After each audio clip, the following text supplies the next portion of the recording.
times when you get up early and you work hard, those times when you stay up late and you work hard, those times when you don't feel like working, you're too tired, you don't want to push yourself, but you do it anyway. That is actually the dream. Bonjour à tous, la saison régulière de Airball saison 2026 vient de se terminer. Il est temps de faire le bilan, calmement, en se remémorant chaque instant. Et je suis accompagné de mon fidèle acolyte, j'ai nommé Doug. Doug, comment ça va? Salut Peter. Très content de se retrouver déjà en fin de saison, hein, déjà pour les playoffs. La saison est passée bien vite et on va voir ce qui nous attend et faire un petit récap de ce qui s'est passé. Exactement, hein, ça fait longtemps, hein, Doug, hein, qu'on ne s'était pas retrouvés, mais le plaisir est toujours au rendez-vous et voilà, ça fait un petit moment qu'on n'a pas discuté, vous et moi, sur cette série de Airball Family, de cette ligue très compétitive et qui se professionnalise chaque année. On a 12 franchises, hein, on le rappelle, deux conférences, conférence Nord, conférence Sud, 6 équipes par conférence et 8 places qualificatives pour les playoffs et 4 équipes qui se partageront ce qu'on appelle la consolante bracket, voilà, pour un top de pick protégé, on le rappelle. Donc, sans plus attendre, Doug, je te propose qu'on fasse un petit bilan de la saison régulière en commençant par, une fois n'est pas coutume, la conférence que je nommerai la conférence balnéaire, la conférence les pieds dans l'eau, un petit peu en vacances, et tu vas pouvoir nous dire pourquoi c'est la conférence Sud. Ouais, tout à fait. Donc la conférence Sud, pourquoi je pense parce que le niveau est assez hétérogène. On a quand même bah, des GM qui ont été très très vite en vacances, absents même des bancs, des parquets. Qu'on n'a pas vu pendant un moment. On se demandait comment étaient gérés les clubs. Donc ouais, on a vu qu'il y avait vraiment une ou deux équipes qui étaient au-dessus du lot. Le reste, c'était assez compliqué. Et d'ailleurs, c'est vu dans les résultats, il y a très très peu d'équipes de la conférence Sud qui sont qualifiées en playoff. Exactement, hein, seulement 50% de qualification, 3 équipes sur 6. Et donc, Doug, je te propose de commencer par celui qui a terminé premier. Il faut quand même commencer par les meilleurs, hein. Les Alabama Inbreds, premier de conférence Sud, et pas que de la conférence Sud d'ailleurs. Ouais, qui ont chopé le first seed pour les playoffs. C'est une saison qui s'est déroulée sans encombre en termes de victoire. Elle a elle a toujours été au-dessus du lot, clairement. Elle a été embêtée un peu par les blessures. C'est pour ça que, en termes d'efficacité ou d'attaque, elle n'est pas non plus au-dessus du lot dans les stats, mais clairement, elle était un cran au-dessus de tout le monde. Et c'est un peu logiquement, ils ont fait leur petit bonhomme de chemin tranquillement à la première place tout au long de la saison, quoi. Ouais, c'est vrai que Coach Baptiste a été présent, hein, toute cette saison. Il a surfé vraiment sur un début de saison incroyable avec, je sais, 6 ou 7 victoires d'affilée, quasiment record depuis un certain nombre d'années, hein, depuis le célèbre record des Marshmallows, on l'oublie pas. Mais ils ont été très solides, portés par du Doncic, du Jalen Johnson, incroyable Jalen Johnson, du Alperen Sengun. Bon, voilà, il termine premier en 14-2, hein. 14-2, c'est assez exceptionnel. Il a pu préparer les playoffs et ça, voilà, on verra quand on en parlera à ce moment-là. Donc, magnifique saison pour lui. Ensuite, en deuxième, Doug, les Albuquerque Poyos qui finissent en 11 victoires, 5 défaites. Ouais, les Poyos qui étaient dernier seed pour la draft, qui piquera en 12e. Donc, ils ont quand même réussi à faire une bonne saison. De mémoire, le début de saison était un peu mitigé. Ça a enchaîné une victoire, une défaite.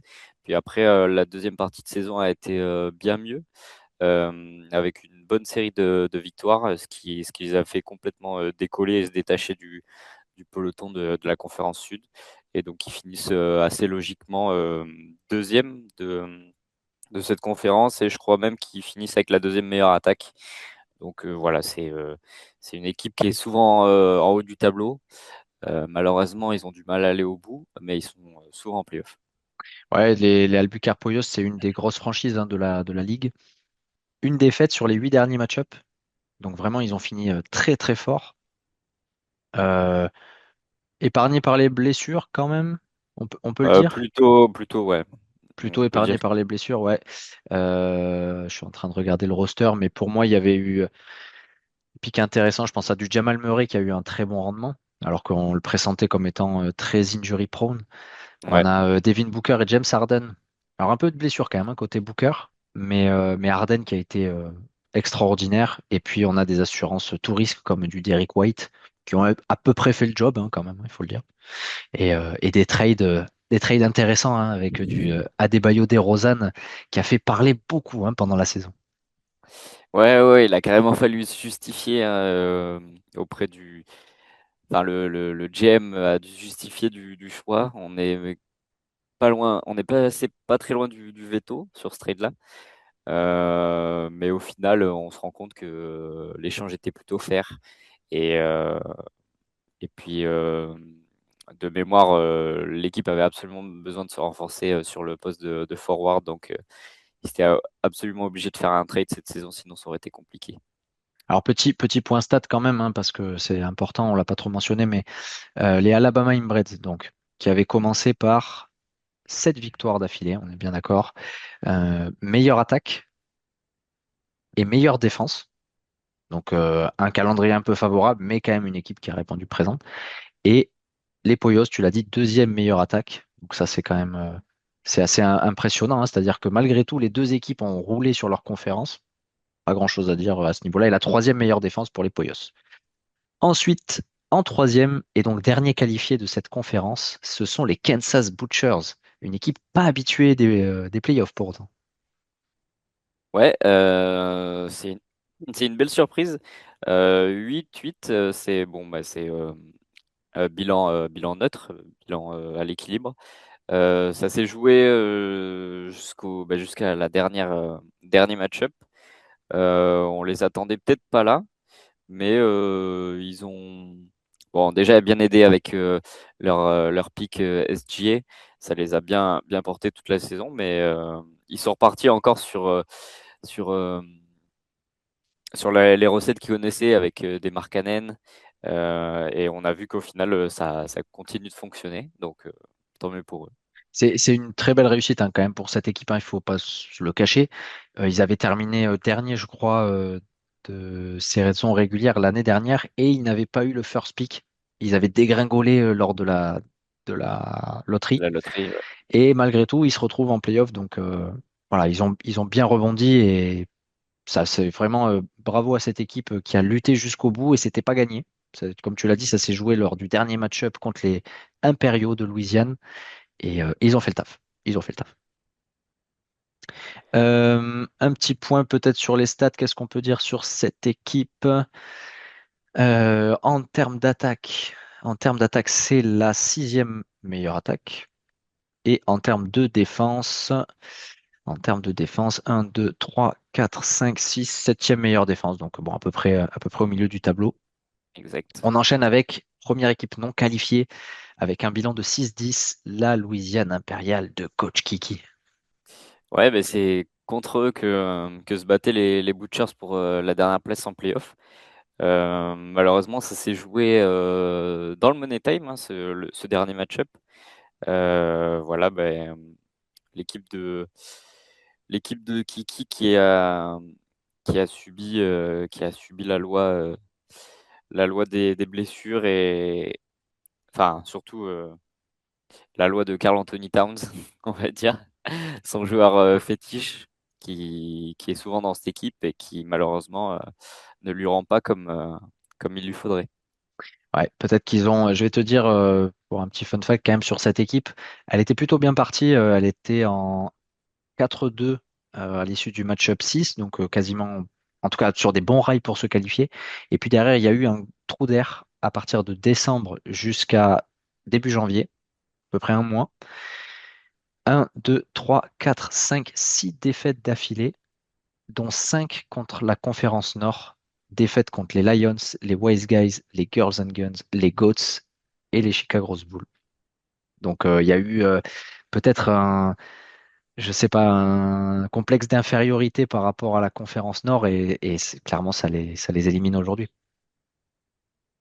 Ouais, ben, ça va encore appuyer le fait que beaucoup trouvent la conférence Nord au-dessus, même si bon, on n'est pas tous d'accord sur ce sujet-là. Parce que je rappelle, l'année dernière, en confrontation head-to-head Nord-Sud, c'était le Sud qui avait remporté. Ah oui, J'ai plus exactement les stats. Je crois que cette année, bon, cette année, c'est pas du tout la même sauce. Et je crois que la conférence Nord a été largement au-dessus dans les confrontations head-to-head. Mais ouais, malheureusement pour les Impériaux, euh, ils avaient été en playoff l'année dernière, ou il me semble que je sais plus s'ils avaient été en playoff, mais en tout cas, il faudra. Voilà, c'est une saison sur deux, on va dire, pour eux, et il faudra revenir l'année prochaine. Il y a un bon pic de draft à aller chercher pour cette consolante. ouais, malheureusement. Et encore, vraiment, c'est une petite déception, hein, cette franchise. Je vais te dire pourquoi, Doug, parce que elle a la quatrième meilleure attaque quand même de la ligue. Donc ça veut dire qu'elle avait le calendrier pour se qualifier.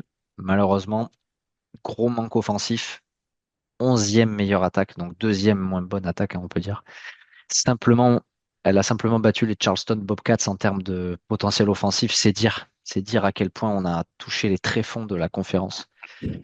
Euh, on enchaîne, Doug, avec la cinquième franchise de la ligue en 5-11. C'est l'ancien finaliste, les Looney Tunes Stars, qui malheureusement cette année n'iront pas en playoff.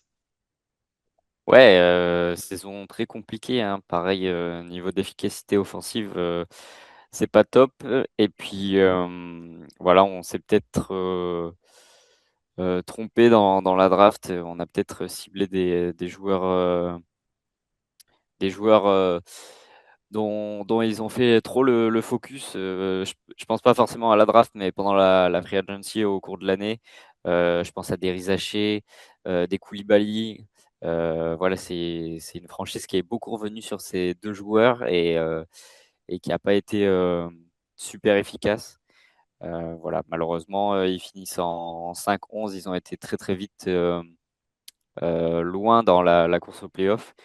Je crois que à 3 journées de la fin, ils étaient déjà éliminés. Donc, ouais, malheureusement, ça, c'est pas à l'image de leur saison passée. Mais on sait qu'en général, euh, c'est très très dur de confirmer quand un rookie va très très loin en général.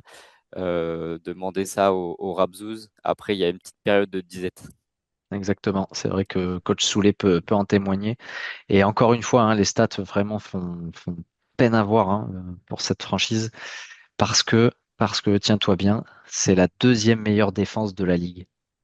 Je sais pas si tu le Ah oui. savais, mais c'est quand même fou, hein, parce que ça veut dire que cette équipe, elle avait encore une fois un calendrier exceptionnellement abordable. Mais malheureusement, je crois que c'est la dixième, enfin la troisième moins bonne attaque. Donc voilà, encore une fois, le potentiel offensif a tout annihilé.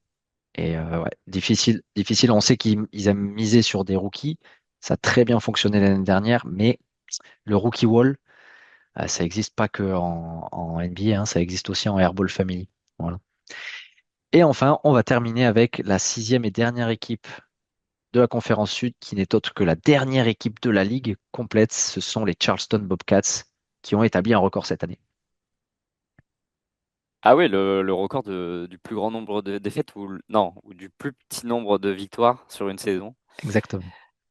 Bah, on pourra dire que c'est une saison de transition, que le siège, enfin la franchise a déménagé, était en cours de déménagement pendant la saison, donc compliqué d'être opérationnel. Voilà, on leur laisse cette saison de transition et on leur dit à l'année prochaine, hein, mais sur de meilleurs, meilleurs jours. Tout à fait, ouais. Une franchise qui, on va dire que le board avait la tête ailleurs, hein, très clairement. Il y avait un déménagement dans les tuyaux. La franchise se délocalise à Dubaï. Donc la Airball League s'exporte worldwide.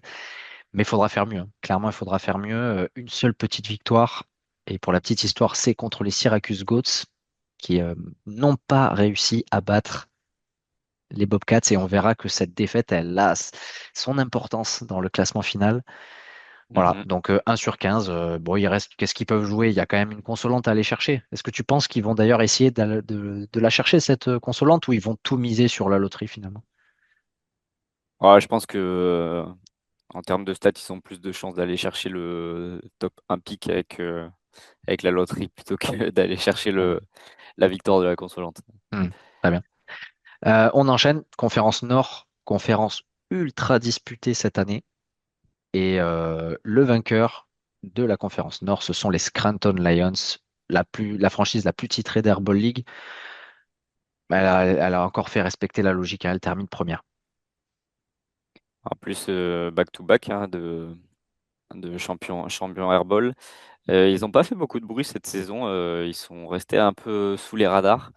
Et, euh, et petit à petit, ils sont montés en pression. Et il me semble que ouais, ils sont en termes d'efficacité au scoring, ils sont ouais, dans le chapeau du haut, mais pas non plus tout en haut. Alors, je vais te Euh, dire ça très clairement. C'est la quatrième meilleure attaque. Et par contre, c'est la troisième moins bonne défense. ouais, bah, c'était sûr que cette année, tout le monde voulait se payer les Lions, vu que c'est un peu l'équipe à abattre. Ça le sera toujours en playoff. On sait qu'ils ont de bonnes chances, pourquoi pas, de faire le three-peat. Donc, ouais, une saison solide comme toujours et de grosses ambitions pour les playoffs. On a vu qu'ils montent en rythme crescendo, donc ils seront très attendus et ils seront très favoris, je dirais aussi. Ah ouais, on sait que les Lions, ils ont de l'expérience hein, maintenant et voilà, on sait que ils font les bons choix, ils vont chercher les bons joueurs, ils sont très actifs sur la free agency. Et ouais, ils n'ont pas fait énormément de bruit, tu as raison. Et pourtant, ils sont au rendez-vous, ils terminent premier de la conférence Nord. Magnifique. En deuxième de la conférence Nord, ce sont les New Jersey Wise Guys avec un bilan de 9-7. Alors, peut-être que sur le sujet, tu connais un peu mieux que moi. Rappelle-moi le début de saison qui a été très très compliqué C'est simple, le début de saison, c'est 0 victoire, 5 défaites. Et une franchise au bord du gouffre. et qui réussit à finir en bilan positif et deuxième de la conférence Nord où le niveau est très très haut. Ouais, c'est fort. Ils ont déroulé la deuxième partie de saison. Ils sont même montés en efficacité au scoring. Ils sont troisième, il me semble. Troisième meilleure attaque.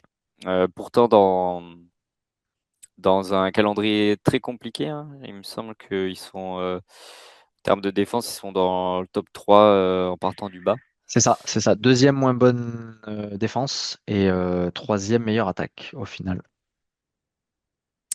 Ouais, tout à fait. Donc, ouais, on avait du mal. On s'est même dit à un moment, quand ils ont perdu de très peu au buzzer contre les Lions, que c'était Contre les terminé. Inbreds, contre les Inbreds, je précise. Allez, Inbred, pardon. Que c'était terminé pour la course au playoff, que ça allait être immensément compliqué de revenir. Mais finalement, ils ont mis bout à bout sur la fin de la saison et ils ont tout raflé. Je crois ils sont sur une win streak de sept victoires C'est ça, c'est avant ça. les playoffs, donc Ouais, ils ont la confiance au max. c'est ça, exactement. 7 victoires pour terminer la saison et heureusement parce que ils terminent en 9-7, égalité avec le troisième. Et bon, voilà, les Wise Guys ont eu très très chaud, très très chaud. Mais ils ont montré que c'était quand même une grande équipe de Conférence Nord. Je pense qu'on retrouve aux deux premières places les deux plus grosses franchises de la ligue. Donc en termes de palmarès, hein, bien sûr, je le précise. Voilà, donc très très chaud et c'est passé pour cette fois. On enchaîne avec les Toronto Raptors, anciens vainqueurs de l'Airball League, qui terminent avec le même bilan que les New Jersey Wise Guys, mais au H2H, qui passe troisième en 9-7.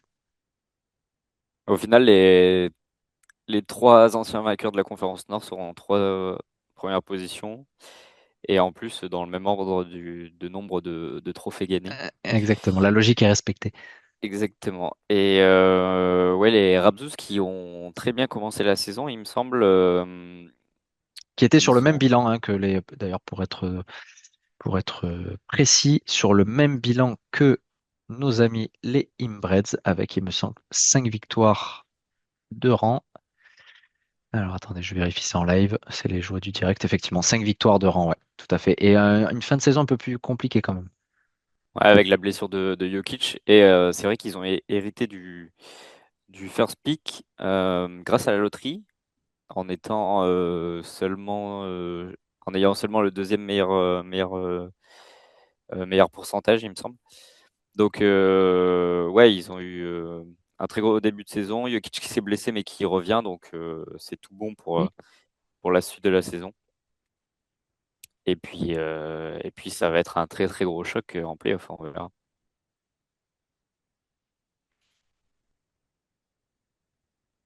Ensuite, on je va sais pas pouvoir comme passer. vous voulez. Comme vous voulez. Ah, connexion Internet instable. Hop, je reprends. Attends, parce que j'ai des gens qui m'importunent. Voilà. On enchaîne. On enchaîne avec l'équipe qui termine quatrième de la conférence Nord et qui se qualifie également. J'ai nommé les Iowa Girls and Guns avec un bilan de 8-8. Ouais, ils ont eu un peu de mal en fin de saison parce que pourtant ils étaient très hauts dans le classement toute la saison. Ils étaient qualifiés assez tôt pour les playoffs, mais ils finissent sur 3 défaites de suite. Donc ils ont un peu glissé au classement. Je crois même qu'au final ils sont huitième, septième ou huitième seed. Septième seed. Donc ouais, ils ont un peu dégringolé à la fin de saison, mais sinon tout le reste de la saison était plutôt solide. C'est ça, ils avaient commencé par 4 victoires, donc c'est assez solide et un petit passage à vide, beaucoup de blessés quand même hein, dans cette équipe, il me semble, si je me trompe pas, Wembanyama, oui, qui avait raté un certain nombre de matchs. Euh, voilà, mais en tout cas, une équipe Et Jalen Williams aussi. et Jalen Williams, exactement, même qui a été absent beaucoup plus longtemps, donc des pics qui n'ont pas été hyper rentabilisés. Et malgré tout, la science du basket a parlé et la franchise de coach Max qui atteint les playoffs. Je crois qu'ils n'avaient pas réussi l'année dernière, si je me trompe pas. Si je me trompe pas, effectivement, Non, ouais. l'année dernière, ils n'avaient pas passé le cut. Ça avait été compliqué, une défaite difficile à vivre. Et cette saison, ils seront au rendez-vous et on verra contre qui ils vont tomber. Ça s'annonce compliqué malgré tout. Juste une petite info stats, c'était les Raptors, c'était la moins bonne défense de la ligue. Donc ça a son importance quand même hein, dans le calendrier. Euh, bon, forcément, c'est dû à des confrontations plus importantes en conférence Nord aussi. Hein. Donc, voilà. Également, on enchaîne avec la franchise qui termine cinquième de conférence Nord, qui passe le cut, qui passe le cut. Ça a été chaud en 7-9, les Chicago Bulls. Ouais, et qui élimine par la suite le dernier de la conférence Nord. Euh, ouais, ça a été une saison euh, plutôt en dents de scie, on va dire. Enfin, ça a été un peu toujours dans la course en playoff toute la saison. Euh, voilà, déjà c'est leur première accession en playoff, vu Ouais, qu'ils étaient rookies la saison dernière, mais ils n'avaient pas réussi à passer le cut. Je crois qu'ils avaient été éliminés, pareil, à un ou deux match-ups de, de la fin de la saison régulière. Et cette fois, ils arrivent à passer le cut. Voilà, ben, bonne chance à eux en playoff. On sait que ça va pas être facile. Surtout que il me semble que c'est le dernier seed qualifié. Enfin, en tout cas, ils sont huitième seed. Donc, ça va pas être facile, mais déjà bravo à eux pour être arrivés jusqu'ici. exactement. Hein, une première qualification historique pour la franchise qui a démontré quand même son potentiel offensif sur la deuxième partie de saison, puisqu'ils ont été meilleure attaque pendant plusieurs match-ups. Donc voilà, toutes les franchises peuvent pas se targuer d'avoir fait ça. Euh, on va enchaîner enfin sur la dernière équipe et terminer ce petit récap de la saison régulière avec l'équipe qui termine dernière, sixième de conférence Nord avec un bilan de 7-9 et qui ne passe pas le cut. Pas de qualification en playoff pour les Syracuse Goats. Doug. Mais j'ai envie de dire, c'est un peu un scénario qui se répète. J'ai l'impression qu'ils font exprès. Je crois qu'ils préfèrent être en vacances, en fait, plutôt que jouer les playoffs. Voilà, Il faut compter sur eux pour le Airball Weekend, mais pas pour aller chercher un titre. Alors qu'on sait très bien que si c'était qualifié, il y avait sûrement un jersey à la clé à la fin de la saison. Et oui, oui, exactement. Exactement, exactement, parce que, il faut le dire, cette franchise, quand même, je sais plus quelle année c'était, il reste 10 minutes, donc on va pas, on va finir sur ça, mais la franchise ne s'était pas qualifiée pour les playoffs en faisant presque du tanking sur une fin de saison.